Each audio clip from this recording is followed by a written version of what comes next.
Okay sir, मेरी आवाज आ रही है आपको? आवाज़ आ रही है जी, शुरू करें प्लीज़ शुरू से। Okay, sir. Introduction MS Word. MS Word is basically our typing application that is used to write letters, reports, and assignments, etc. We can use editing and formatting features of MS Word to make our documents more attractive and beautiful.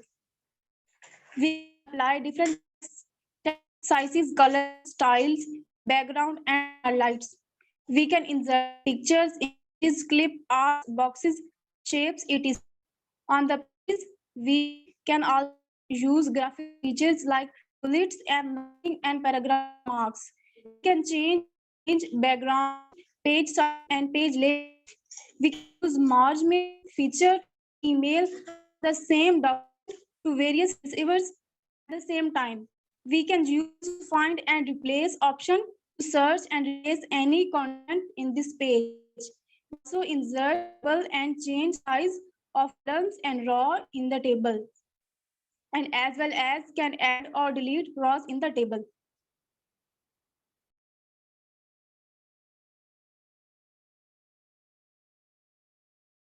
इसको थोड़ा express कर देंगे, क्या understanding आ रही है आपको इस passage से? Yes sir, basically MS Word एक प्रोसेसिंग एप्लीकेशन है, इसको यूजर करने के लिए इस्तेमाल कर डॉक्यूमेंट्स वगैरह है, और इसमें हम इसके जो फीचर्स है इसमें हम एडिटिंग कर सकते हैं, फॉर्मेट कर सकते हैं, साइज कलर साइज कर सकते हैं। अगर हम कुछ भी लिख सकते हैं, लिख रहे हो इसको बड़ा भी कर सकते हैं, इसको छोटा भी कर सकते हैं, और कलर्स वगैरह भी कर सकते हैं, और इसके अलावा मोटा भी कर सकते हैं जो हम लिख रहे होते हैं, और इसको कॉलम शक्ल में हम इसको करते हैं। मुझे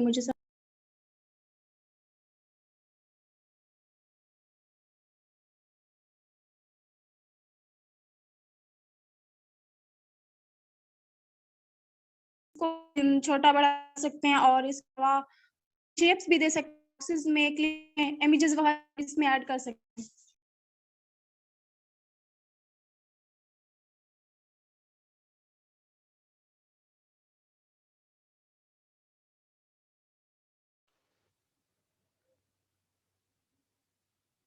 सर यही कि MS वर्ड पे हम कोई डॉक्यूमेंट्स वगैरह लिख, जैसे आप हमें कोई प्रेजेंटेशन देते या कोई असाइनमेंट देते लिखने के, तो हम लिखते होते हैं, तो खूबसूरत बनाने के हम बुलेट्स वगैरह के इस्तेमाल कर सकते हैं, उससे लिस्ट वगैरह में लेके आते हैं, और हम वाटर मार्क यूज कर सकते हैं, पेज ऐड कर सकते हैं, और इसके अलावा जिसकी जो वर्ड है ना सर 10, उसकी जो स्पीड है उससे बेस्ट होती है MS 10 की।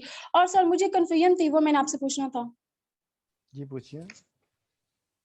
सर MS वर्ड और MS वर्ड में मैंने सुना था कि इनमें से एक को चलाना मुश्किल होता है। मैंने पूछना था कि मुश्किल होती है विंडो 8 या विंडो 7? असल में जो विंडोज़ 8 हैं उसमें काफ़ी सारी कॉम्प्लिकेशंस थी, इसलिए विंडोज़ 10 उन्होंने फ्री दी है। अच्छा ये जो अपडेटेड वर्जन विंडो 10 का, ये अभी मोस्ट रिसेंट है विंडोज़ 10 आपके पास, तो ये ज़्यादा एडवांस है। इवन विंडोज़ 8 से डायरेक्टली विंडो 10 पे जा सकते हैं। लास्ट में मुझे बात भी की थी विंडोज़ जब हमने स्टडी किया है, तो उसमें जो प्रॉब्लम्स थे, जो इश्यूज़ थे, फिर विंडो 10 में उन्होंने रिजॉल्व किए हैं। ठीक है, ख़ास तौर पे जो एक पुराना फॉर्मेट था हमारा ड्रॉप लिस्ट का, ये वो, तो अब जो विंडो 10 आई है उसमें वही पुराना फॉर्मेट जो पुरानी विंडोज़ का था, कुछ वो भी अडॉप्ट किए गए ऑप्शंस। तो इसलिए कुछ यूज़र्स की तरफ से भी कुछ कंप्लेंट्स थी विंडोज़ 8 में, तो उनको भी फिर रिमूव किया गया है। तो ये भी एक कंप्लेंट के तौर पे देखा जा सकता है कि इस तरह का इशू था उसमें। तो बहरहाल मैं तो सर ये विंडोज़ 8 जो भी यूज़ करता रहा हूँ, मुझे तो नहीं इशू बना, लेकिन हो सकता है किसी जगह इश्यूज बने हों लोगों को, इसलिए उन्होंने रिपोर्ट किया इस चीज़ को। सर ये 7 वर्जन है कि अवेलेबल होता है, जो 10 वर्जन ये क्या परचेज पड़ता है? ये परचेज बेटा, अक्सर लैपटॉप में नहीं होता। परचेज सारे करने पड़ते हैं, लेकिन चूंकि पाकिस्तान में हमारे पास ज़्यादा पायरेटेड एडिशन ही चलते हैं, यानी हम लोग फ्री ऑफ कॉस्ट बहुत अरसे से, बल्कि शुरू से हम लोग फ्री 98 से लेके अब तक हम free of cost he window use कर रहे हैं। तो बहुत कम लोग हैं पाकिस्तान में जो रजिस्टर्ड विंडो यूज़ करते हैं और परचेज करते हैं विंडो के लाइसेंस। तो मोस्टली हम लोग बेटा, हमारे पास पैसे तो होते नहीं है ना, हम डॉलर्स में आम यूज़र स्टूडेंट्स हम लोग करते हैं इसको, यानी कोई ट्रांजेक्शन्स करते हैं, तो फिर वो जो पायरेटेड एडिशंस होते हैं वही कॉपी जो होती हैं वही जा रही होती है हमारे पास। ठीक है। वैसे असोली तौर पे परचेज करना चाहिए, असूल यही है। अगर आपको विंडो 8 नहीं है तो विंडो 10 आपने परचेज लेनी है तो फिर ऊपर असूल यही है कि आप परचेज करें माइक्रोसॉफ्ट से। लेकिन हम लोग चूँकि गरीब कंट्री हैं तो ऐसा कर नहीं पाते हैं। सर यूनिवर्सिटी में भी जो है ना एक ऑफिस वो कर देते हैं मैंने रेट, लेकिन वो अगर आपने 10 करना है तो हाँ आपको परचेज करना पड़ेगा। हाँ, वो ऐसा है कि आप विंडो 8 से 10 में आ जाते हैं। लेकिन यूनिवर्सिटी ने या एचईसी ने कुछ लाइसेंसिंग ली हुई है, जो यूनिवर्सिटी या ऑर्गेनाइजेशन लेवल आपके गवर्नमेंट लेवल पे बॉडीज़ है ना, उन्होंने को माइक्रोसॉफ्ट से कुछ कॉपीराइट्स लिए हुए हैं, कुछ नंबर ऑफ कॉपीराइट्स। तो उसमें उन्होंने पे किया हुआ है माइक्रोसॉफ्ट को, उनके पास इसकी एक लीगल कॉपी मौजूद है। वो हो सकता है कि आपको उस कॉपी, चूँकि लीगल कॉपी उसके कुछ अमाउंट दी हुई है, एक्सेसिव अमाउंट दी हुई है एचईसी ने, तो हो सकता है वो उसमें ये अलाउ हो। लेकिन वैसे अलाउ नहीं है, आम यूज़र के अलाउ नहीं है जी। अच्छा ये बेटा हमारी विंडो है आपकी माइक्रोसॉफ्ट वर्ड की, आपको भी शेयर हो रही है ये स्क्रीन? Yes. यस। ठीक है, ये जो विंडो इसका इंट्रोडक्शन करने जा रहा हूँ तो इट हैज़ डिफरेंट कंपोनेंट्स, उन कंपोनेंट्स की हम बात करने जा रहे हैं। तो सबसे पहले तो आपके पास जब window M S Word open करते हैं, जब आप इंस्टॉल कर चुके होते हैं तो आपका जो एम एस वर्ड ओपन होता है उसको कई तरीके ओपन करने के, डेस्कटॉप पे आइकॉन हो तो उसको डबल क्लिक करके ओपन किया जा सकता है। अगर क्विक लॉन्च यहाँ पे क्विक लॉन्च पे हो तो वहाँ से इसको डबल क्लिक करके ओपन किया जा सकता है। अगर ये स्टार्ट बटन पे जाके आप टाइप करें वर्ड तो सामने आ जाता है, वहाँ से क्लिक करके ओपन किया जा सकता है। तो ओपन इस तरह से हम कर सकते हैं कि how to start MS S वर्ड। तो वंस इट इज स्टार्टेड तो हमारे पास ये आपके पास इंटरफेस आता है जिसे हम विंडोज एम एस वर्ड विंडो कहते हैं बेसिकली। और इसमें भी आप देख सकते हैं मेरे पास जो इसका एडिशन है माइक्रोसॉफ्ट का वो भी कॉपीराइटेड नहीं लिखा हुआ है, प्रोडक्ट एक्टिवेशन फेल्ड लिखा हुआ है ना। जी इसका मतलब मेरे पास भी रजिस्टर्ड कॉपी नहीं है, लेकिन बहरहाल ये यूज़ हो रही है अल्हम्दुलिल्लाह काम चल रहा है अभी। हाँ, तो जब पकड़ी जाएगी तो ये काम नहीं करेगा, फिर ये होगा कि मुझे इसको अनइंस्टॉल करना पड़ेगा और फिर दोबारा से कोई और पायरेटेड देखूंगा। तो एनी हाउ जो आपका बेटा विंडोज़ है या एम एस वर्ड है सॉरी, इसमें आप जब once you open your M S Word and you start your M S Word you will find this window in on desktop. और इसके जो कंपोनेंट्स हैं तकरीबन विंडोज़ के वही कंपोनेंट हैं जो मैंने लास्ट में आपको बताए थे। जैसे ये टॉप पे आपको ये जो बेटा बार है इसको हम टाइटल बार कहते हैं, जो सबसे ऊपर बार होती है ना, that is that is of tile colour. इसको हम कलर जो इसका हम कहते हैं टाइल कलर होता है। और इसके जो बटन्स हैं वो ये क्लोज बटन राइट साइड पे, साथ में रीस्टोर और मैक्सिमाइज बटन है। और कल मैंने आपको डिमॉन्स्ट्रेट किया था पिछली क्लास में कि हाउ इट वर्क्स, कि जब हम ये अभी मैक्सिमाइज है यानी जब पूरी स्क्रीन स्प्रेड होती है ना आपके डेस्कटॉप पे, और ये पूरा कवर किया होता है डेस्कटॉप, तो ये मैक्सिमाइज ऑप्शन में होती है। और जब आप इसको रीस्टोर करना चाहते हैं तो ये बटन को प्रेस करेंगे तो ये स्मॉल हो जाएगी। ठीक है, जब रीस्टोर होती है तो आप इसको छोटा बड़ा कर सकते हो। ये छोटी बड़ी हो रही है, ये सामने शो हो रहा है आपको? हो रही है। हाँ, इसको जैसे मैक्सिमाइज करूँगा स्प्रेड होके पूरी फैल जाएगी। अच्छा, उसके बाद बेटा आपके साथ ये मिनिमाइज बटन है, इसको मैं प्रेस करूँगा तो ये नीचे आपका जो टास्क बार है उस पर चला जाएगा। और लास्ट में एक बच्चे ने मुझसे पूछा सर टास्क मैनेजर वो क्या काम करता है, सॉरी उसको ज़हन में नहीं आया। हालांकि टास्क मैनेजर के साथ तो हमारा अब तो तकरीबन ताल्लुक़ ख़त्म हो गया है, क्योंकि अब विंडो हैंग नहीं होती। वरना जब हम 98 यूज़ करते थे, नए नए कंप्यूटर यूज़ करना शुरू किया 98 में, 99 में, 2000 में जब नए नए यूज़र्स थे, तो उस वक्त चूँकि सिस्टम इतने पावरफुल नहीं होते थे, स्लो होते थे, पेंटियम्स थे, पेंटियम 3 2 1। और उस वक्त जो है ना वो ये बड़ा इशू होता था हैंगिंग का। तो अक्सर जब भी हम कोई एक दो एप्लीकेशन ओपन कर लेते तो सिस्टम हैंग हो जाता था, तो उस वक्त फिर हमें टास्क मैनेजर जो है ना रिपीटेडली यूज़ करना पड़ता था। उसमें भी कंट्रोल शिफ्ट डिलीट करके आगे ये टास्क मैनेजर आ जाता था। और उसके बाद फिर वो टास्क जो मैनेजर था उसके उसके थ्रू उस एप्लीकेशन को जो नॉट रिस्पॉन्डिंग होती उसको हम वो ख़त्म करते थे, उसकी वर्किंग स्टॉप करते थे। तो बहरहाल task manager is somewhat different from the task bar. Task bar बेटा आपको रनिंग एप्लीकेशन शो करता है, it shows the running applications on your screen. आप वो जो रनिंग एप्लीकेशंस होती हैं अगर वो ओपन भी है तो दूसरी पे आप क्लिक करेंगे तो वो ओपन हो जाती है, तीसरी पे क्लिक करेंगे तो वो ओपन हो जाती है, जिस पे आप सेलेक्ट करेंगे वो ओपन हो जाएगी। और दूसरी ओपन रहेगी लेकिन वो पीछे चले जाएगी, बैक एंड पे चले जाएगी।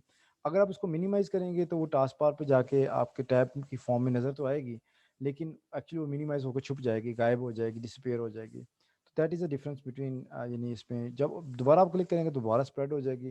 तो ये इसका मिनिमाइज ऑप्शन है। और बाकी ये जो आपका बेटा टाइटल बार है इसके आप पे दो चीज़ें आपको शो होती हैं, एक तो name of the software show होता है, दूसरा नेम ऑफ डॉक्यूमेंट होता है। अभी चूंकि मैंने डॉक्यूमेंट को नाम नहीं दिया तो by default document 1, document 2, document 3 जितने डॉक्यूमेंट आप ओपन करते जाएंगे उतनी दफ़ा ये इसके नाम चेंज होते जाएंगे, लेकिन ये एक्चुअल नाम नहीं है। ये बाय डिफ़ॉल्ट नेम होता है। जितनी आप स्क्रीन ओपन करेंगे या आप जितने भी वर्ड डॉक्यूमेंट ओपन करेंगे या क्रिएट करेंगे उतनी दफ़ा ये चेंज होकर सामने आएगा। लेकिन जब इसको हम नाम देंगे तो देन इट विल स्टोर और it will save the document with the name जो भी हम इसका रखेंगे। अच्छा, उसके बाद बेटा जो लेफ्ट टॉप कॉर्नर है उसमें हमारे पास ये आपके पास ऑप्शन है customize quick access toolbar. इस पर हम क्लिक करेंगे तो you will find lot of option. ये देख रहे हैं आप ऑप्शंस, ये सारे टूल हैं जहाँ पे आप शो कर सकते हैं। ओपन का मैंने कर दिया, ओपन का टूल आ गया। न्यू का कर दिया, न्यू का टूल आ गया। ईमेल करना चाह रहा हूँ या कोई और करना चाह रहा हूँ, जिस पर क्लिक करूँगा वो यहाँ पे आ जाएगा। जो मैं फ्रिक्वेंटली यूज़ करता हूँ उसको मैं यहाँ पे क्लिक करके इसको शो कर सकता हूँ। अगर मैं कोई शो नहीं करना चाह रहा, पहले शो हो रहा है, तो उसको डीसेलेक्ट कर दें, उस पर दोबारा क्लिक करेंगे वो गायब हो जाएगा, डीसेलेक्ट हो जाएगा। ठीक है, अगर आप उसको यहाँ से ओपन नहीं करना, यहाँ से यूज़ नहीं करना, तो आप इसको डीसेलेक्ट भी कर सकते हैं, आपकी मर्ज़ी है। तो ये बेटा आपकी जो ये मेन्यू है customize quick access toolbar, ये जो एरो साइन बना हुआ यहाँ से क्लिक करके आती है। इसके नीचे बेटा ये जो एरिया है ये रिबन है, इसको क्या कहते हैं, रिबन। ये जैसे एक पट्टी नहीं होती, आपने अक्सर फीमेल जो होती हैं वो रिबन को जानते होंगे कि रिबन एक पट्टी सी होती है जो कि हम कपड़ों पे जी अक्सर सर। यूज़ करते हैं। वैसे बेटा ये उन्होंने एक रिबन बना दिया है।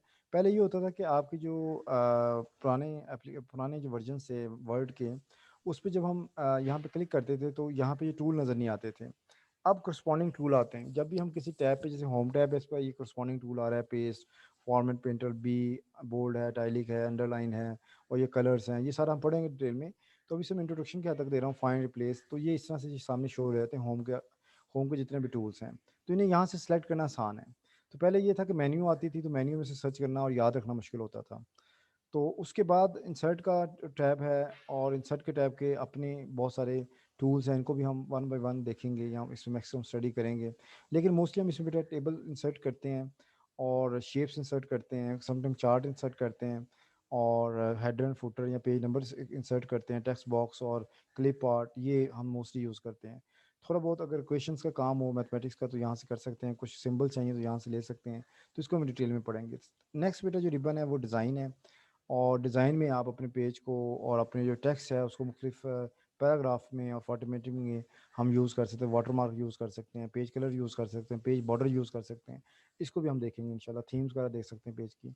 फिर लेआउट बेटा, आपको पेज नज़र कैसा है, उसका बॉर्डर, उसके जो टॉप है और बॉटम है, उसका बॉर्डर और लेफ़्ट और राइट बॉर्डर्स हैं वो कैसे लगाने हैं। तो इसका साइज़ लीगल हो या फिर यहाँ से लेटर हो, ये हम चूज़ करेंगे, इसको सीखेंगे। और पेज ब्रेक करना सीखेंगे, लाइन ब्रेक करना, मार्जिन्स कैसे यूज़ करने, लेफ्ट मार्जिन, टॉप मार्जिन, ये कैसे हमें यूज़ करना, सॉरी मैं बॉर्डर कह रहा था। तो मार्जिन हम कैसे करेंगे, तो यहाँ से कस्टमाइज मार्जिन भी हैं, सॉरी ये डिफ़ॉल्ट मार्जिन भी और कस्टमाइज भी हैं कि अपनी मर्ज़ी से हम अपनी चूज़ कर सकते हैं कि कितना हमें लेफ्ट से छोड़ना है, कितना टॉप से, कितना बॉटम से और कितना राइट से। तो दैट इज़ अबाउट लेआउट। फिर रेफरेंसेस हैं जो बेसिकली आपका एपीए फॉर्मेट है। जब हम सर्च करते हैं उसमें आर्टिकल्स वगैरह हम जब लिख रहे होते हैं तो we need some reference style, जैसे एपीए फॉर्मेट है तो वो हम यूज़ कर सकते हैं, और कुछ टेबल ऑफ कंटेंट्स यहाँ पे डिज़ाइन कर सकते हैं। तो ये कुछ यहाँ पे चीज़ें हैं रेफरेंसेस। फिर मेलिंग है, आपका ईमेल वगैरह कर सकते हैं, मेल मर्ज कर सकते हैं। तो ये एनवेलप के तौर पे इसमें चीज़ें ऐड की जा सकती हैं, लेबल कर सकते हैं। तो ये चीज़ें, लेकिन ये हम कम यूज़ करते हैं, पीछे वाले सारे ज़्यादा यूज़ करते हैं। फिर बेटा रिव्यू है, इसके अंदर हम जो वर्ड काउंट है, थेसारस है, डिक्शनरी है, आपकी स्पेलिंग ग्रामर चेक है, और आप जो चेंजेस हैं उनको एक्सेप्ट रिजेक्ट कर सकते हैं, ट्रैक चेंजेस कर सकते हैं। तो ये चीज़ें यहाँ पे, ये ट्रैक चेंजेस का ऑप्शन है, मुस्लिम ये यूज़ करते हैं। तो ये चीज़ हम पढ़ेंगे। कमेंट्स कर सकते हैं, इसके ऊपर कमेंट प्रिंट नहीं होते लेकिन इलेक्ट्रॉनिकली बेटा हम इसको देख सकते हैं।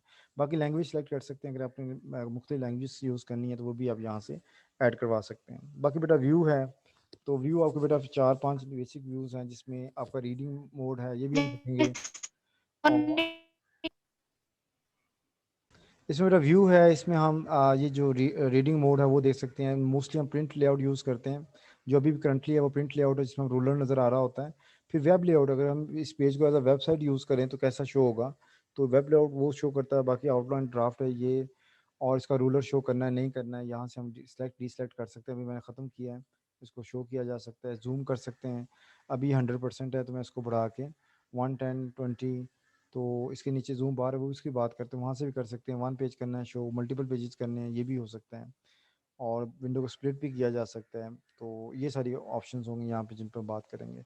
और सबके शुरू में बेटा फाइल बटन है। ये फाइल बटन जो है ये it shows a file button menu. तो इसमें ये डिफरेंट वही मेन्यूज़ है जो पुराने होते थे एप्लीकेशन में थी। तो यहाँ पे आप सेव कर सकते हैं अपने मौजूदा डॉक्यूमेंट को, यहाँ कमांड सेव और ओपन कर सकते हैं एग्जिस्टिंग सेव डॉक्यूमेंट को, और न्यू कर सकते हैं नई फाइल क्रिएट करने के लिए, और सेव एज यूज़ कर सकते हैं कि एग्जिस्टिंग फाइल को किसी और नाम से सेव करने के लिए उसके जो पहली फाइल की चेंजेस होंगी वो नहीं होंगी उसके अंदर, पहली फाइल भी महफूज रहेगी और एक नई फाइल चेंजेस के साथ भी बन जाती है सेव एज करने से। और प्रिंट ऑप्शन है to print any kind of documents, एक से ज़्यादा अगर पेजेस हैं तब भी, और आप शेयर करना चाहते हैं और एक्सपोर्ट करना चाहते हैं, क्लोज़ करना चाहते हैं, तो मोस्टली हम ये ऑप्शन यूज़ करते हैं क्लोज़ की। और बेसिकली ये सारे अवेलेबल हैं यहाँ फीचर्स। तो स्केप से बेटा ये ख़त्म हो जाता है। लास्ट में बताया था स्केप की जो है ना इसलिए यूज़ होती है कि हम अपनी जो भी विंडोज सामने आती हैं या आपकी मेन्यू सामने आती हैं या पॉपअप सामने आते हैं या आपके इस तरह से डायलॉग बॉक्सेस आते हैं, उनको आप स्केप करने से रिमूव कर सकते, डिसअपीयर कर सकते हैं। तो अभी हम सबसे पहले इसकी विंडो का इंट्रोडक्शन ले रहे हैं, उसके बाद हम बात करेंगे how to work in it. तो अब पहला कंपोनेंट हो गया आपका बेटा टाइटल बार का, दूसरा आपका हो गया रिबन का, और इसके अंदर टैब्स का और उसके करस्पॉन्डिंग टूल बार्स का। अब इसके नीचे बेटा जो आपको नज़र आ रही है चीज़ वो रूलर है। ये वाला जो चीज़ है एरिया ये रूलर है, और ये आपका टॉप रूलर है, और ये आपका यानी ये आपका हॉरिजेंटल रूलर है और ये वर्टिकल रूलर है। और ये हॉरिजेंटल इसलिए कि हॉरिजेंटली प्लेस है, टॉप पे लगा हुआ है, बॉटम पे नहीं होता। और जो वर्टिकल है वो आपको लेफ्ट साइड पे हमेशा शो होता है। तो मोस्टली आपका जो बेटा पेज होता है उसका जो साइज़ होता है वो तीन साइज़ हम ज़्यादा यूज़ करते हैं। लेटर साइज़ यूज़ करते हैं, उसका जो विथ होती है वो 8 होती है और लेंथ 11 होती है। और लीगल करते हैं जिसमें विथ 8 इंचज़ होती है और 14 इंचज़ उसकी लेंथ होती है, वो बड़ा होता है लीगल साइज़।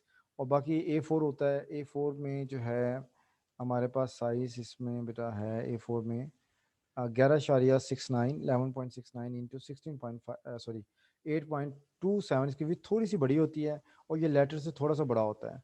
जस्ट लाइक इसमें जो है ना वो 11.69 तकरीबन 12 के करीब इसका साइज़ होता है, that is more than letter size. तो ये फ़र्क होता है A4 में और लेटर में। और मोस्टली A4 बेटा हम रिसर्च के लिए यूज़ करते हैं, और ये रिसर्च से मेरी थीसिस वगैरह के लिए और आर्टिकल्स के लिए और राइटिंग के लिए और प्रिंटिंग के लिए, जबकि जो लेटर साइज ऑफ ऑफिस में यूज़ होता है जो ऑफिशियल कॉरस्पॉन्डेंस होती है उसके लिए। तो इसके नीचे बेटा आपको जो एरिया नज़र आ रहा है ये आपका टास्क बार है। अभी आप यहाँ से देखेंगे पेज 1 ऑफ 1 लिखा हुआ यहाँ पे शो हो रहा है क्लास